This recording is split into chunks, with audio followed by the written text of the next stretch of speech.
Hello, good evening from Innsbruck. This is Kurz, big hero of the Recycling Tour 2023. And we hope you just watched the premiere of the film where we watched it. And we got very good feelings and very good memories from that time. It was a beautiful trip from Austria to the Netherlands, from the Alps to the North Sea, as the film is called. And this is a little Q&A, so you're welcome to send us questions in the comments or maybe on Instagram. We already received some questions earlier on Instagram and on Facebook as well. So I'll start with some of those questions.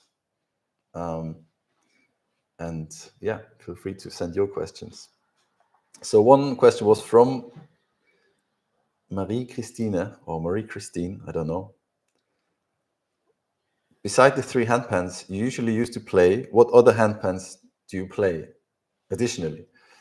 So I'm going to extend this question because it's the whole instruments question was very big on the recycling tour. We had five bicycle trailers, but it was really tricky to take all our gear with us. So Isa, she plays piano, violin, she sings, she does play other instruments, but we really had to think about everything we can bring. So for her, we only brought 2, or for us, for the band, we brought 2 small keyboards, which we shared between us. So sometimes Isa played the keyboard, then I played it, Alois played it.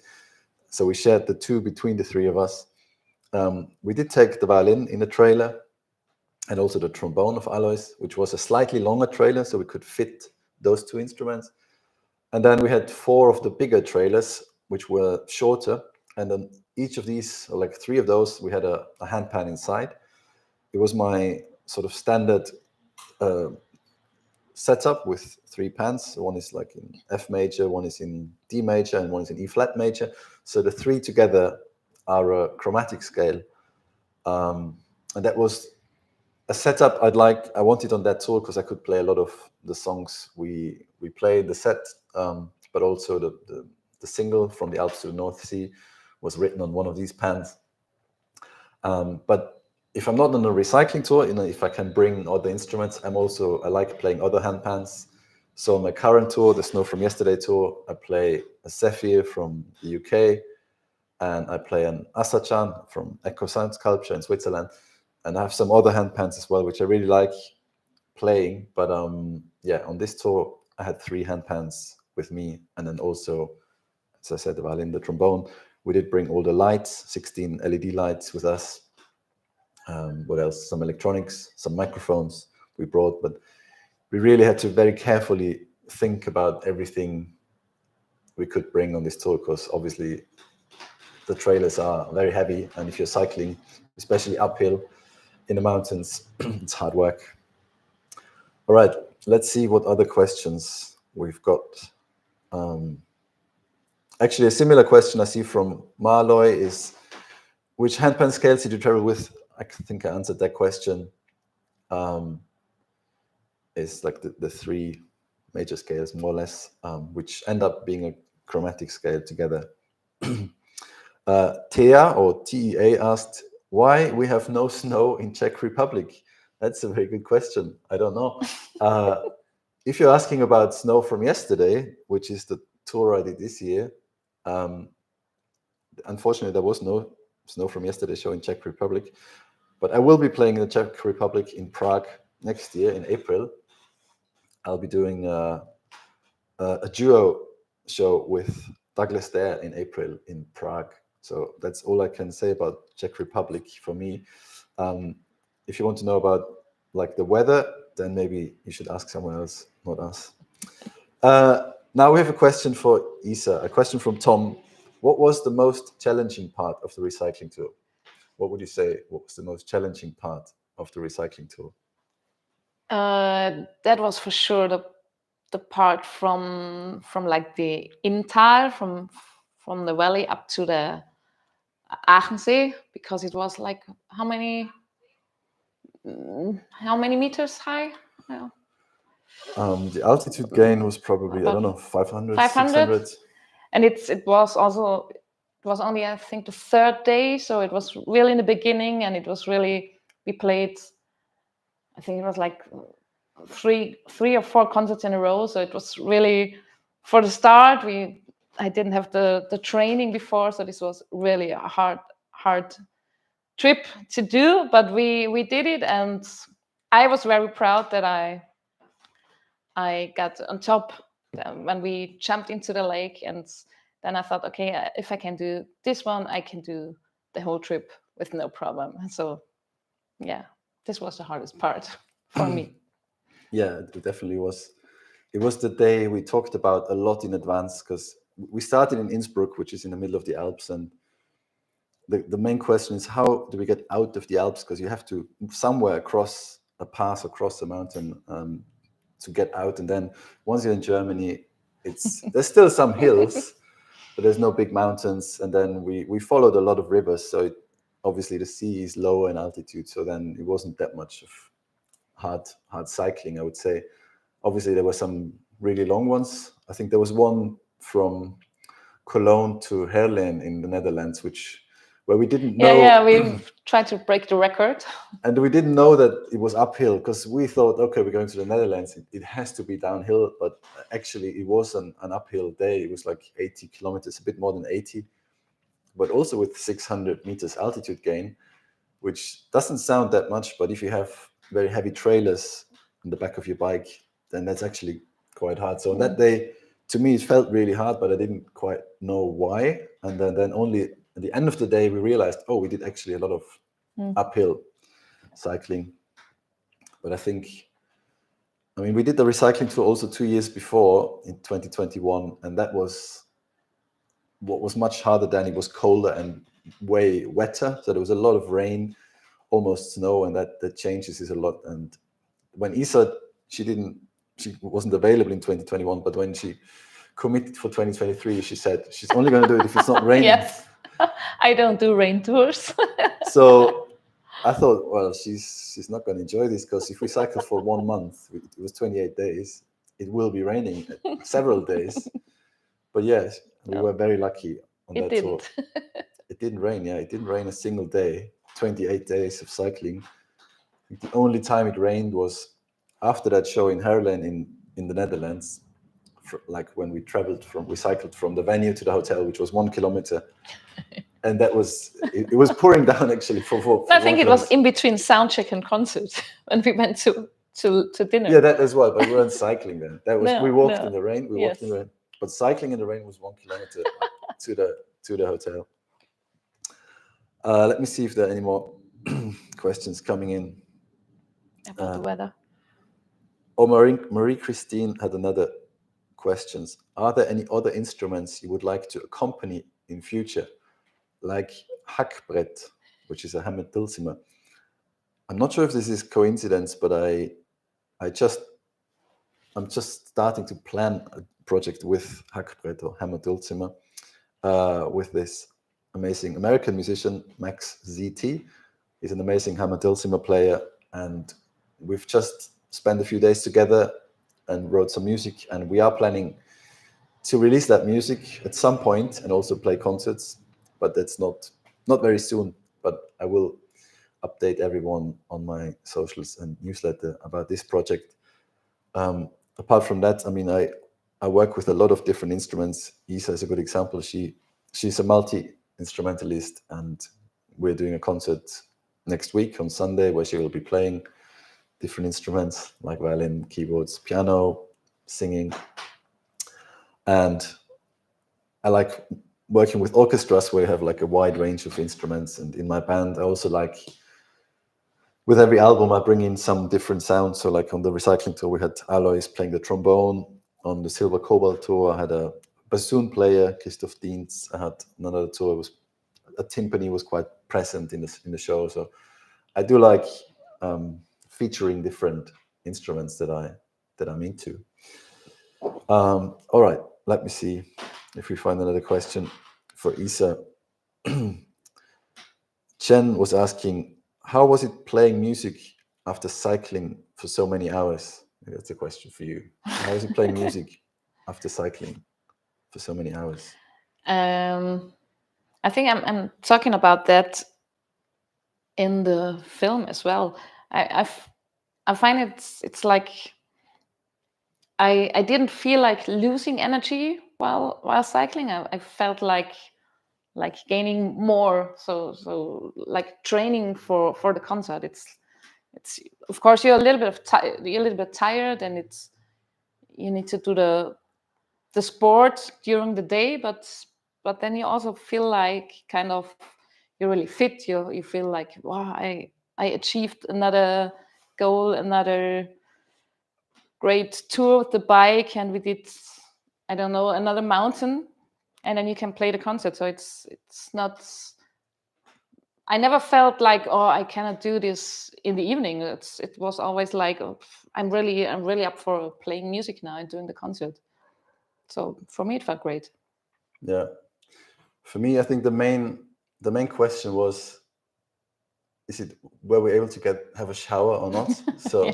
on most days, it was possible after cycling for like 5 hours, 7 hours, sometimes 10 hours to do the sound check and then have like 1 or 2 hours break where we could have a shower and eat something and then play the concert. Then I always felt kind of fresh and newborn in a way to start.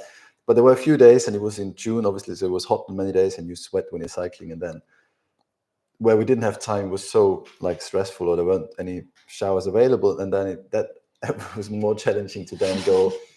And after this cycling, and you're kind of like sticky and sweaty, and then play a concert, it felt way harder to play music in that state where it was really like in the sport state in a way.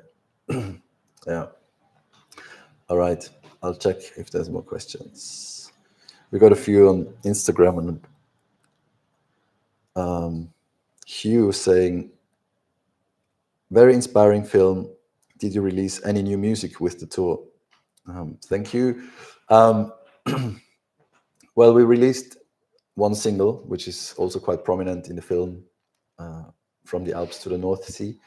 But we also arranged a lot of music for the trio. So it was Alois, Isa, and me. So we had to like take music from other like albums and kind of rearrange them for this. We played some really old tracks of mine, some newer ones. We also arranged like in the film is like a Beethoven piece which we arranged for the film. So we played the concerts, but we also thought a little bit about the soundtrack for the documentary as well. So that's sometimes we did arrange something else, or that song A Long Way, which is also in the documentary. We played that as well.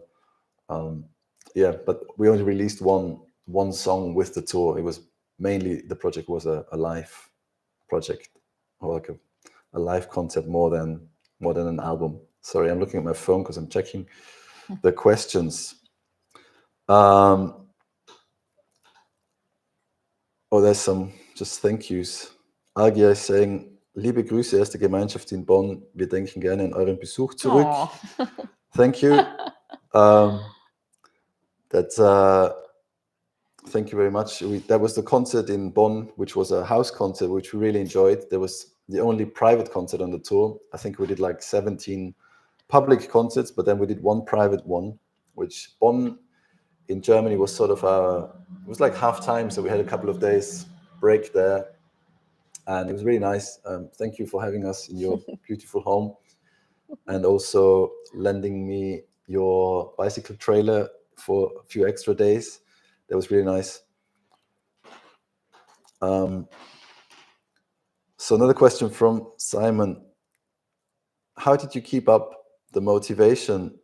So how did you keep up the motivation after 30 days? Or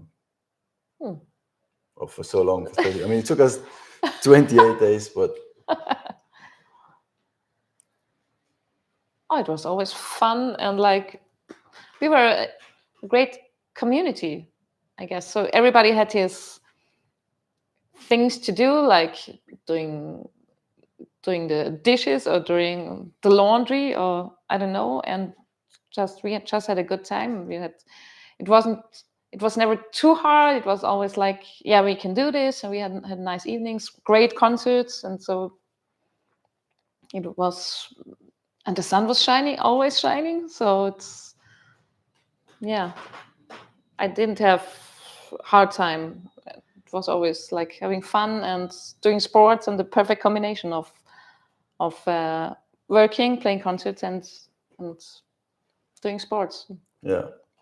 I also felt that Amsterdam was such a motivating goal for us. It wasn't just like, oh, we're going to some imaginary finish line. We went to really like world famous Yeah. cycling city, the one of the world centers of bicycles or cycling. And yeah, I was always really looking forward to that, going there, and always felt motivated. But as Isa said, we had a great team spirit. Everyone was helping everyone else, and it felt great.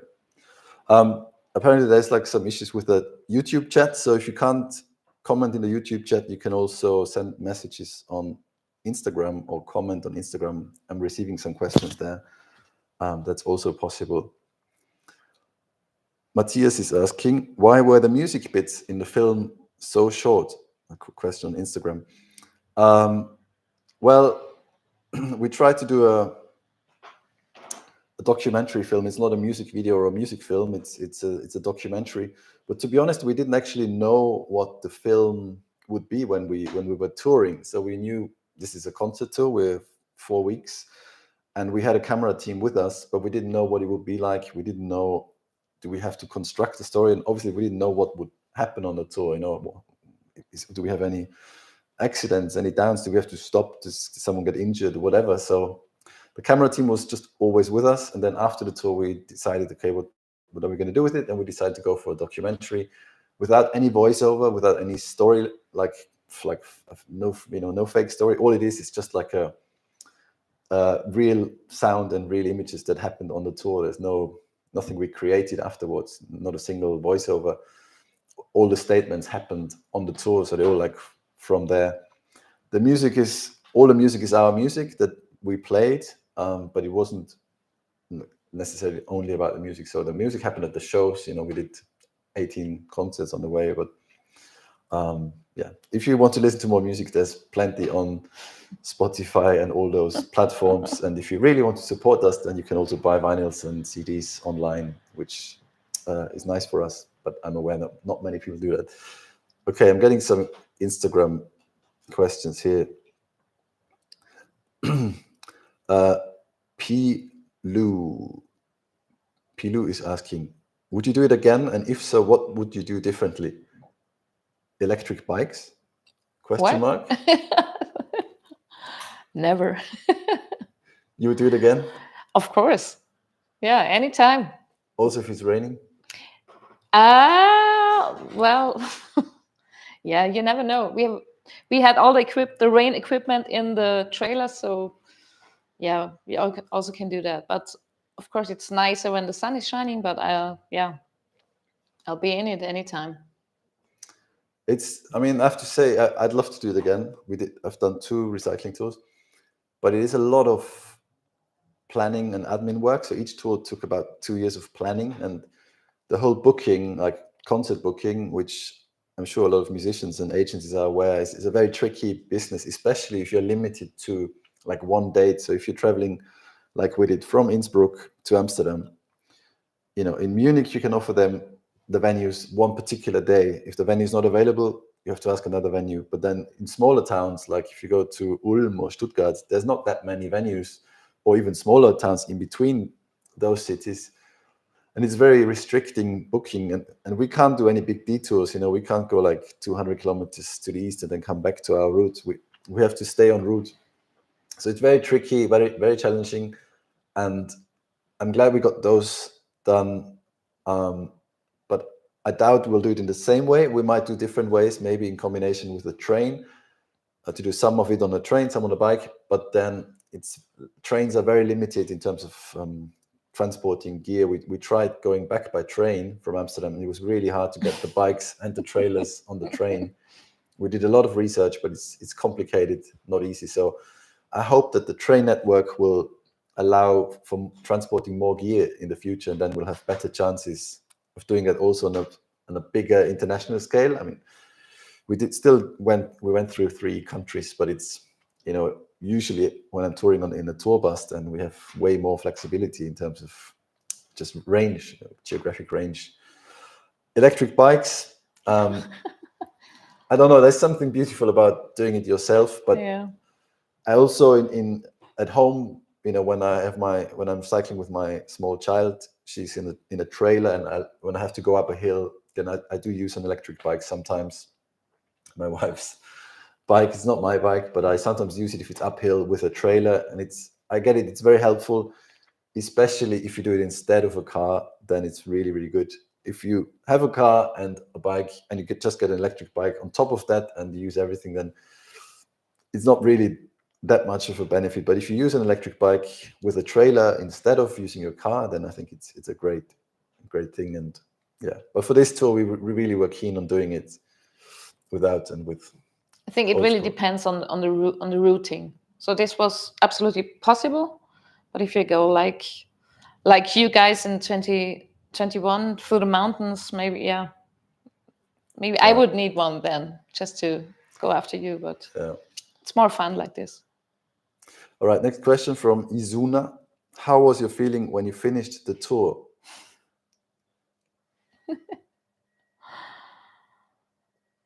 It had both sides. It was like, yeah, we did it, and oh no, it's over. So it was a nice finish, because Amsterdam was really, as you said, was a great point to like, yeah, we're here in this great city, and we had a really nice concert there. It's like the finish line, but also then the whole thing now it's suddenly over. It feels like yeah, but yeah, it's great achievement. And yeah, it was both. It was like a little bit sad also for me. I think I was crying a little bit. It was you didn't show. Yeah, no, it was very emotional for me. It was very emotional. Cycling 28 days and like planning 2 years, cycling 4 weeks with these amazing people. I was very emotional, and I was extremely happy when we arrived, and it felt like a great achievement. And also now seeing the documentary and what we did together, I think I'm very happy about what we did. Okay, there's a long question from Finlay or Finn. Hello, many thanks for sharing recycling film, wonderfully inspiring. You described long walks or cycles being time and space to process experience, wondering how it was sharing with his fellow musicians. What musical or wider ideas emerged? Would you ever be listening to or working on music as you go on your own adventures? While we were listening, I listen to a lot of music actually, but not always, but often when I'm hiking, I do listen to music, and for me, music is a big inspiration. Like a lot of artists say that paintings or whatever forms of art or buildings, anything can be an inspiration. For me personally, I think music is my biggest inspiration. I love listening to other music, and I also do listening to music when I'm hiking or cycling, but not always. I also sometimes need silence and process it, and I think I said that in the film, that I love those moments of long silence and being by myself in the woods or in the mountains and creating that space for ideas to come to me or come to one, and have time to digest it. And then I often make a lot of notes in my phone, just like write down ideas that I have, I would say. But we also listen to music on the tour, no? Yes. You want to talk about it? I'm not sure. Yeah, so we had this, I think it was a real journey, musical journey. Yeah. The first couple of days we weren't like, we kind of made playlists for what we had like little speakers on the back of the bike to motivate us. But it's actually when you're cycling for like, I don't know, several hundred hours. We cycle like, I don't know, 300 hours or something, maybe not 300, 200 hours, I think. Then, it's a lot of playlists, a lot of songs. And we tried for 2 days, but then it just get bored. And then we didn't want to go into like the autopilot. So we actually decided to listen to this German pop music compilation called Bravo Hits. People in Austria, Germany, Switzerland probably know Bravo hits. And there's like, I don't know how many there are now, more than 100. But it started in the late 80s, early 90s. You know that. I don't know. Anyway, so we started with Bravo Hits 1, which is a single CD, like 20 tracks. Then Bravo Hits 2, which is a double CD, 40 tracks. Bravo Hits 3, and then we just like went through all of like that. We went. I don't think we got to number 40 or something. Yeah, 40 something. Yeah. So that's like 40 double albums, which is, I don't know, like more than 80 hours of mainstream pop music. And we decided that we had to listen to everything. There was a lot of crap music, but no skipping allowed. no skipping allowed. But there was also a lot of fun tunes, and we needed, music with a beat that motivates you when you're cycling, that pushes you. Yeah, but there was a lot of there was a bit of some bad music as well. Arne from Hanover, our friend Arne, he's saying, viele Grüße aus Hanover. The film was great. The tour was amazing. We love you. Thank you so much. That's very kind of you. We love Hanover. We've played there many times in Germany. Unfortunately, not on that tour, but I hope we'll be back in Hanover soon. Here's a question in German from Paul. Gab es einen Moment, wo ihr dachtet, shit, es reicht jetzt, wo ist die nächste Zugstation? Gruß, Pauli. Did you ever think, was there a moment where you thought, where's the next train station? I'm giving up. What do you say? No, I don't think so. I cannot talk for the others, but no, it was like really relaxed and everything.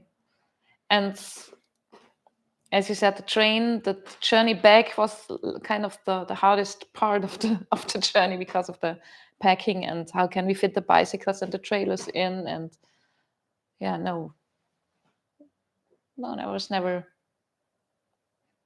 wanting to go back. We were actually we were actually quite scared of trains, because with the bike trailers, I was not looking forward to the moment we get to the train station in Amsterdam. Oh, and big thanks to the volunteers in Amsterdam. So when at the show in Amsterdam, we asked the audience if anyone would come to the train station at 6 a.m. in the morning to help us loading all the gear into the trains. And we had some volunteers. Thanks to you in Amsterdam, our audience members. We love you. They helped us because we had a lot of gear to put into those trains. All right, I'm seeing there's a lot of questions coming in on Instagram now. I think there was an issue with the YouTube chat. Sorry about the YouTube thing. Petra, also in German, is asking, macht ihr öfter eine Recycling-Tour? Recycling-Tour auf Deutsch. Ist eine für 2025 geplant. She's asking, do you do several recycling tours? Are you planning one for 2025? We're not planning a recycling tour as such in 2025. We did 5 weeks in 21 through 4 weeks in 23. And I also have to say it's quite a big time commitment. And of the 6 of us in the tour, 3 or 5 and plus camera, 6. 3 of us have small children at home, and it's really hard to go away for such a long time. So we're not doing anything that long for now. But what I'm doing, and I've done in the last 2 years already, I'm using the bike as a way of transport for regular van tours. So like I have one project with Thomas Gansch and Radio String Quartet called Altmund Glühen. And in this project, we have a van that's transporting all the gear. The van is full with just gear, instruments. And then there's all the musicians go on trains. And 3 of us who are like more active and up for cycling, including myself and the violinist and the cellist, we decided to do the whole tour on bikes and trains. So basically, we don't use any local car shuttles or anything. So we just cycle from the venue to the next train station, take like a train from the big city to the next big city, and then cycle again from the train station to the venue. That's way shorter cycling, but I think it's a nice hybrid way of touring where you can do big distances and you don't need any like fossil fuel transport except trains, which are quite low in terms of CO2 footprint. So I'm liking that train and bicycle combination. And I want to do that more and more. But obviously you still need to transport the gear. But I think it's actually also more fun. I'm enjoying the train and bike thing So I don't really like sitting in a van for too long. It hurts my back, and I don't like arriving after long van journeys. Funky Beans is asking, I love the concert in Pforzheim. Thank you. Do you think your tour will inspire good changes in the touring industry? I hope so, and I think so. I mean, we did get a lot of messages on the recycling tours that people enjoy watching it, that they got inspired to cycle more, to eat vegetarian food, which we do on the whole tour. I've also taken away some of the things, like we call it the green rider, which goes to the venues for all the other tours, which isn't about cycling, but it's about like the use of energy, about waste reduction, about diet, so that my whole band eats vegetarian food on tour. So yeah, I'm hoping it will inspire people. Luckily now there's more and more artists, also bigger artists, also thinking about sustainability, and I think every contribution helps. That's what I believe. So every step matters. It felt like there were also the people which came to the concerts.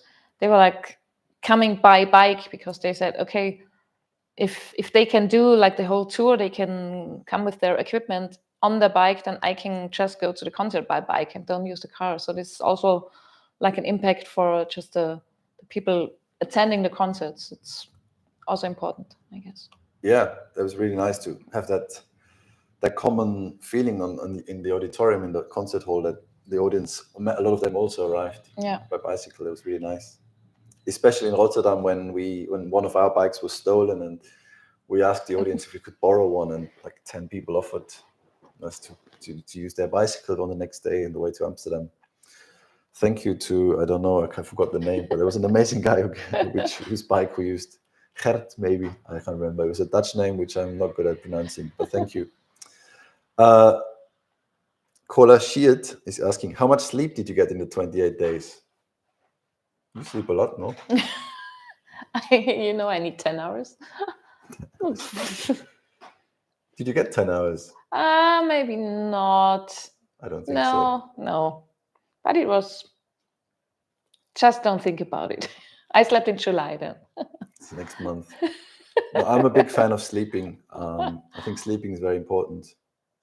So I usually try to give everyone, when we arrive and we make a plan, when we leave the next day, we usually try to have 8 hours of hotel time. Sometimes it's not 8 hours of sleep, but at least 8 hours of staying in the place.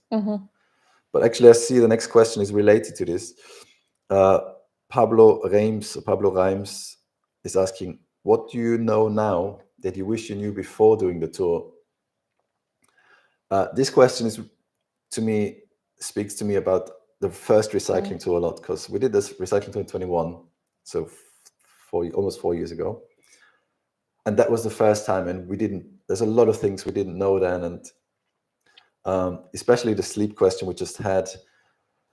On that tour, we also played a lot of shows, but we also did a daily video blog. So every day we released a video, and we were working so much every day, like not only cycling and playing concerts, we were also creating video content and writing the scripts for the video content, recording soundtracks for the videos. So on the second tour, we just decided to do one documentary, but actually do it after. So we filmed everything on the tour, but we edited and made the film after. Big thanks to Simon Reiner, who is also helping us with this setting for the Q&A. Thanks, big up to Simon Reiner, who made the film. Bravo, Simon. But that was a big lesson. After the first tour, I decided, and actually I was injured in the first tour also. I couldn't cycle for 10 days on the first tour because of my back. And all my band and crew kept cycling. They were amazing. But I learned, if we want to do this again, we have to take breaks. We have to rest and get enough sleep. And for me, that made all the difference. So when we did have a day off or like a morning off, then we tried to keep it off and have these moments of relaxing and just getting this bit of extra sleep or going for a little walk, which is good to have for your body to do a slightly different movement here and then. Or like get a massage or go to like a sauna place. Yeah. So really use the time for really relax your body. I think that was the biggest thing I learned from the first tour is that you also need to relax at some point. And I thought we were kind of invincible in the first tour, and I wasn't. My body gave up after 10 days, and I was in hospital for a few days, so that wasn't good. But I learned from it. Another thing we learned is about solar energy, because on the first tour we had 5 solar panels, and we actually didn't really know how many solar panels we need to charge the batteries to run our live show. So in the live show, we run all our stage lights with solar energy. We run our electricity for the sound effects, for the laptop, for the audio interface. It all comes from solar energy.